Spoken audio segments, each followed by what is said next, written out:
let's see how to build a regression model using R. First, I need to import the data in the Excel sheet. So I'm using read Excel package, and the read XLX function gives me a chance to read or load that data one XLSX into our um, workspace. Then I'm taking um, short description about the dataset. Here you can see price, age, size, attendance, and gender are the five variables, and the size is 50 times 5, which means 50 rows and 5 columns. So the all are numerical, and the first few records in each variable can be seen here.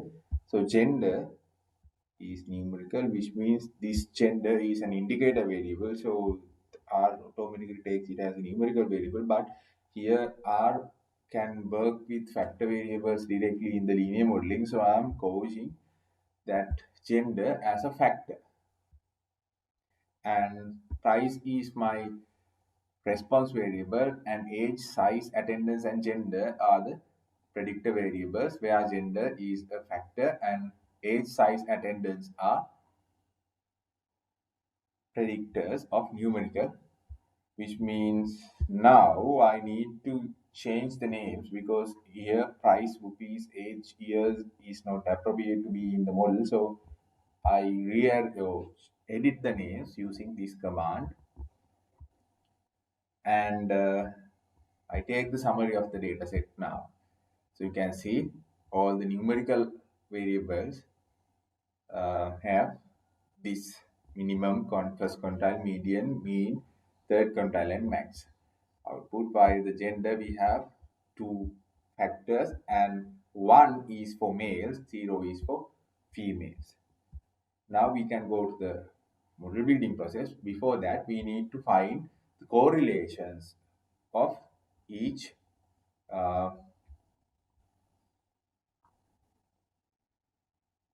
variable pair. So I can take these 6 pairs, which means price with other 3 uh, quantitative variables. So first I can take individual scatter plots like this. So here also I can see a possible strong linear relationship. If you want to export this to another document, you can save it as image, PDF, or you can copy this and paste it directly on the document. So likewise, for each pair, you have to take the scatter plot like this. So main is for topic and give y, x, and y here. If you need to take the matrix plot of all the variables, just give the data frame here. So I am giving all 4 variables using plot command again. So then all the 6 plots are printed in the upper triangle and the lower triangle as well. We have to only one triangle. So let's zoom it and see here price with age and size shows a strong linear relationship, or suggests a strong linear relationship. And the age and size also suggests the strong linear relationship. But attendance shows a poor linear relationship with size, age, and price, because the dots are more scattered on the uh, graph. So you can take just this uh, matrix plot and interpret the result directly. Then we have to go for correlation coefficient, because in the scatter plot we saw some suggestible linear relationships. Now we need to test those relationships, whether they are actually existing, and the uh, sizes of that relationship with according to the correlation coefficient. So here it gives the correlation coefficient between price and age and the test results with p-values, confidence intervals, and like that. So this is significant. This is p-value is 0. See, while alternative hypothesis is this, and you can see the correlation is strong positive linear,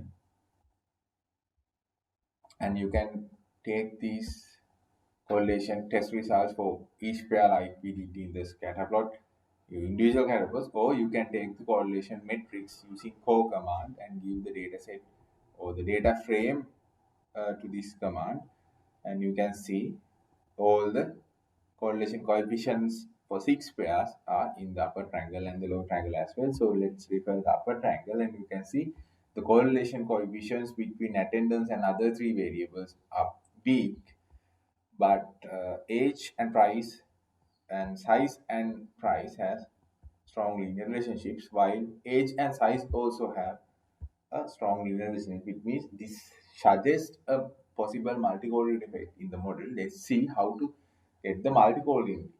So you will get the multicorrelate effect in the model. First, you have to build the model. So to build the model, we use LM function or linear modeling. So here, this is the response variable, then tilde, and if we need the main effects, just type the name and separate those names using a plus. So then I need the all the quantitative variables to be in the model first and give the data set using data argument. Now I'm storing the result in the reg mode. So we can get the summary of the results using this summary function.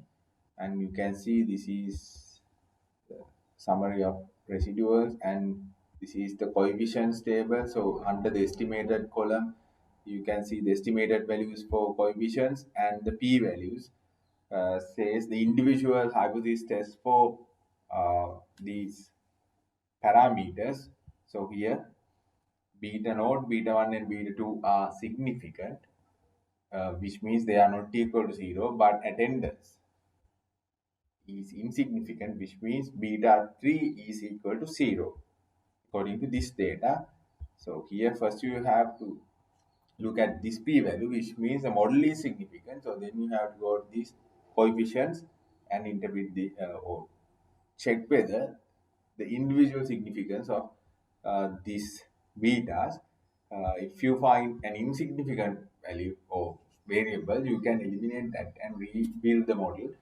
If you want it to keep that model in the uh, modeling process, so you can keep it as it is, because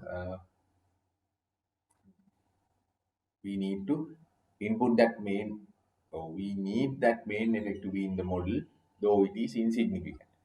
So then I use car library, and VIF function in that library gives the VIF values of each predictors. So with the VIF command, we use the output of linear model, which means now this object is the output of linear uh, command function. So now linear modeling function. Let's see here. Age size has VIF values greater than 5, which means age and size shows a high or causes a high multicollinearity effect. If this VIF value is less than 5, multicollinearity effect is very low, and if it is equal to 1, which means there is no multicollinearity effect of this, which means attendance doesn't have any strong multicollinearity effect on the model, but age and size have.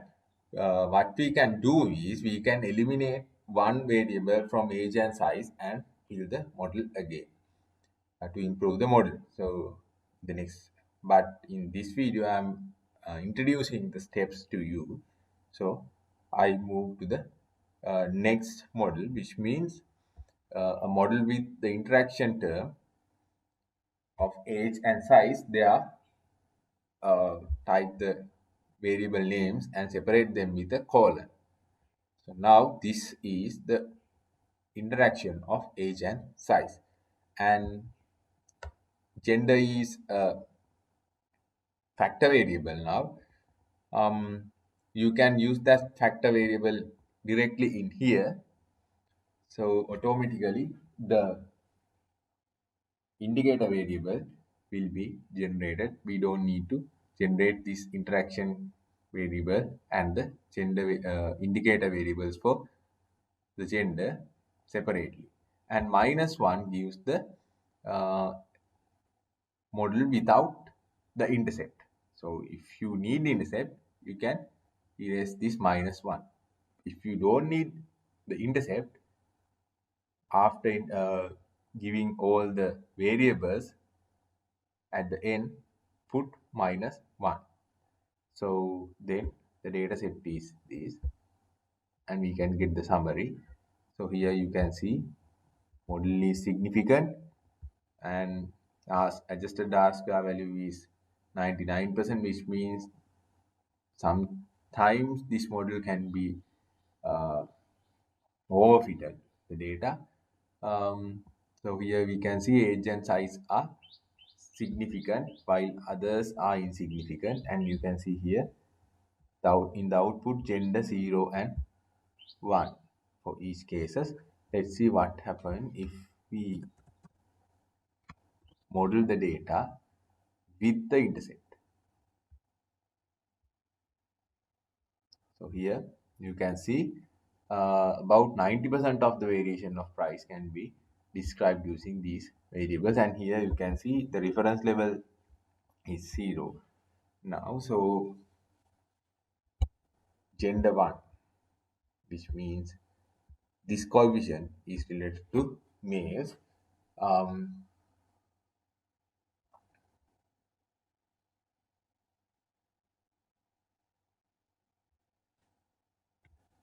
so when a male response come, this gender 1 is equal to 1, so this 40 is added to the intercept.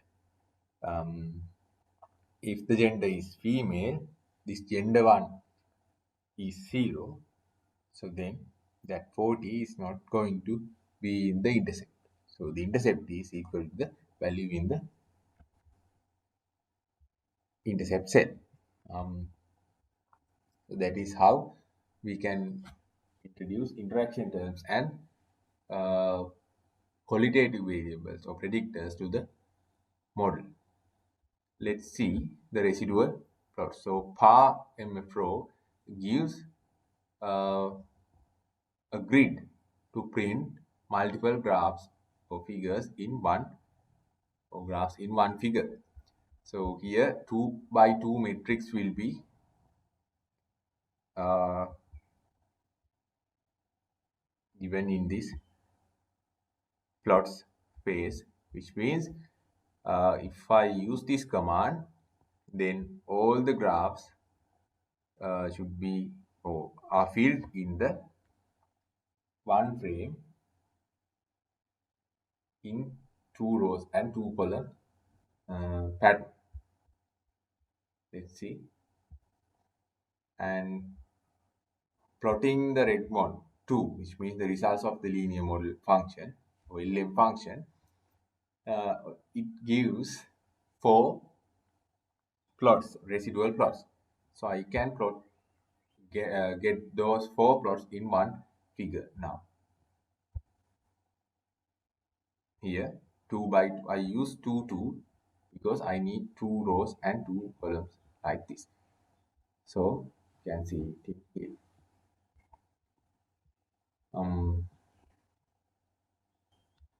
So here you can see this is for normal and this is for residuals.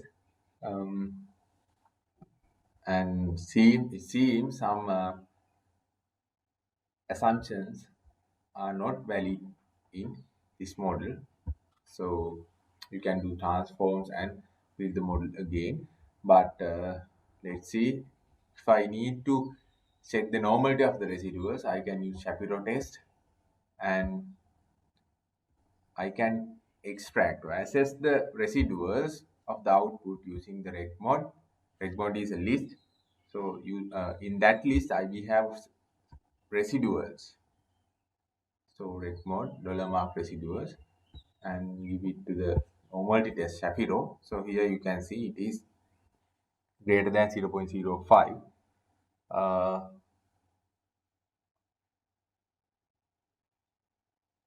And data is not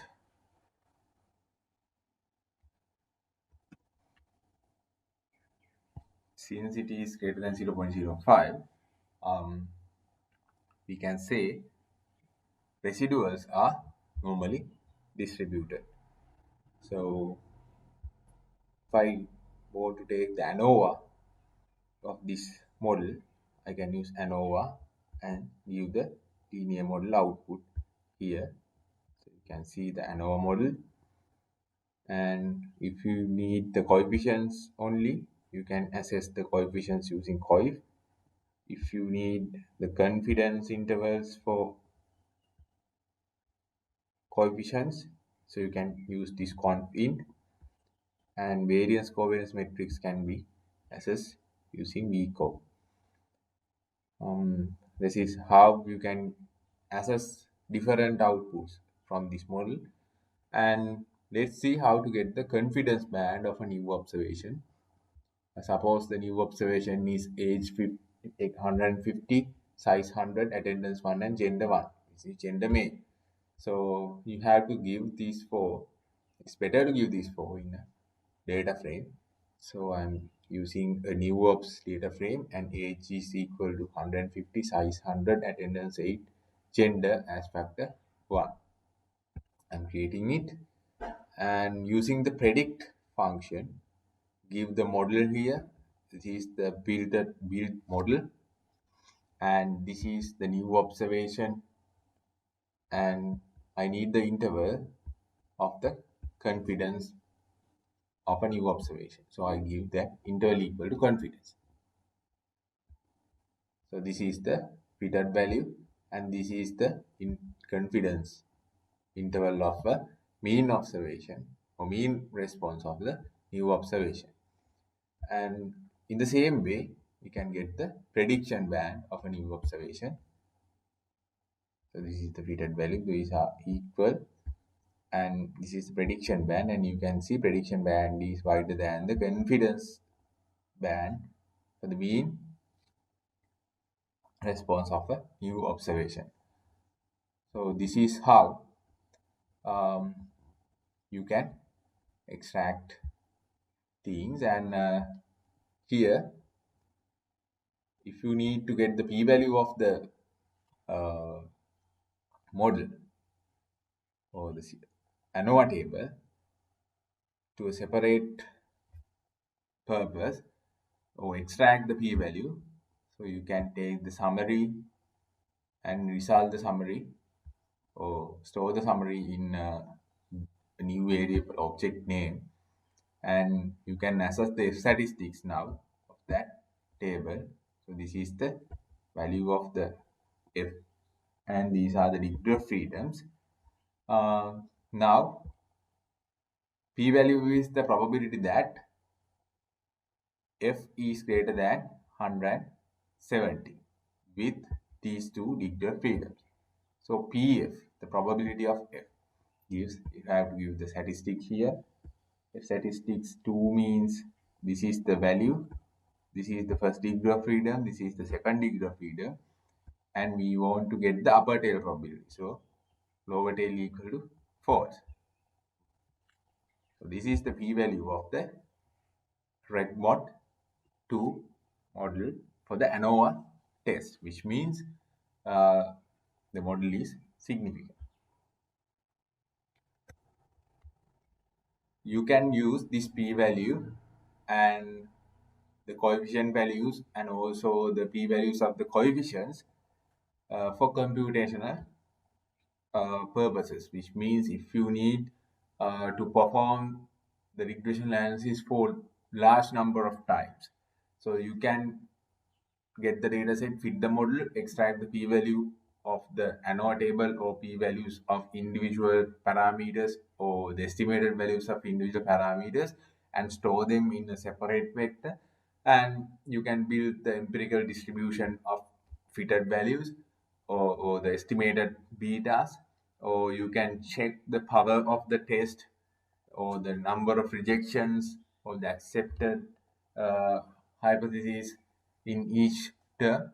So then you have to extract those p-values and uh, store the decision in a separate vector. So you can use these techniques in computational case as well. So that is why R is useful for computational statistics.